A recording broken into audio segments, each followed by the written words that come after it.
residential areas. Videos posted on social media show drones hitting residential buildings and industrial facilities. Moscow's airport suspended hundreds of flights following the attacks, although they have now mostly resumed. And in Ukraine, Russian drone strikes have targeted the Dnipro region. The attacks injured at least 8 people. 3 others were injured in strikes in the Sumy region. Cars, houses and other civilian sites were hit. Yulia Shapovalova joins us now live in Moscow. Yulia, this action taking place quite close to where you are, obviously a very dense civilian area. Can you tell us more about the events that unfolded last night?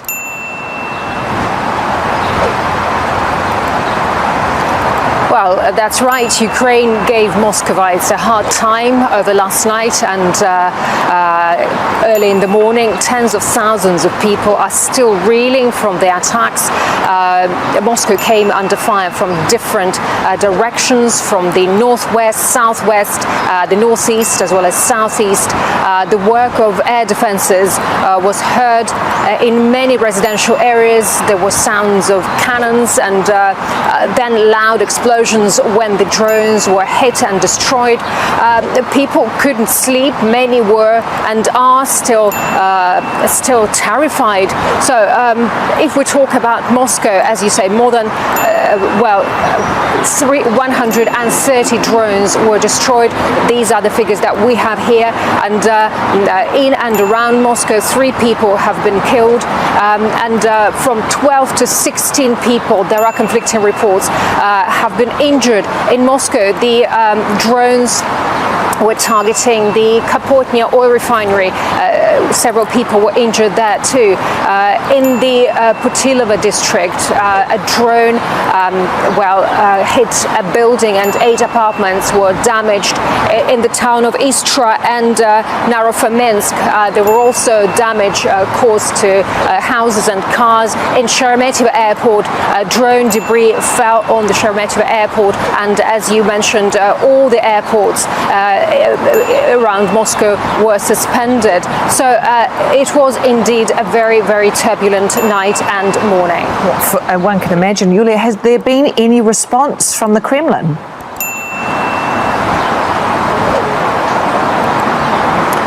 We haven't heard any immediate response from the Kremlin, and basically any officials are, they're not rushing to say anything on that attack as of now.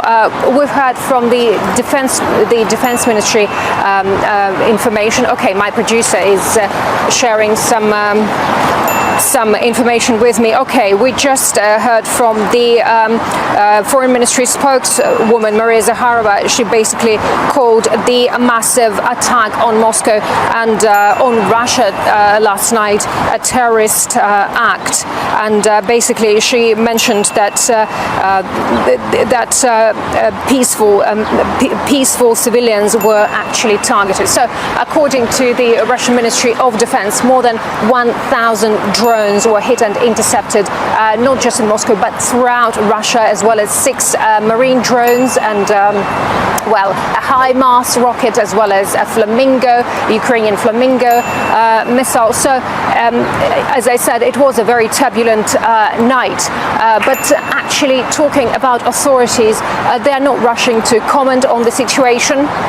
And basically, when people ask them what's going on, these people can get fined, or if people go and protest against this war, they can be thrown to jail, as you know. And it's quite interesting. Just days ago, and we were reporting about that earlier, Moscow authorities imposed a ban on, which concerns all the journalists as well as emergency workers, that we can't post photos or videos of any drone attacks and consequences of drone attacks, and we can't report anything apart from the official information given to us from authorities. So basically we can quote only what is given to us from the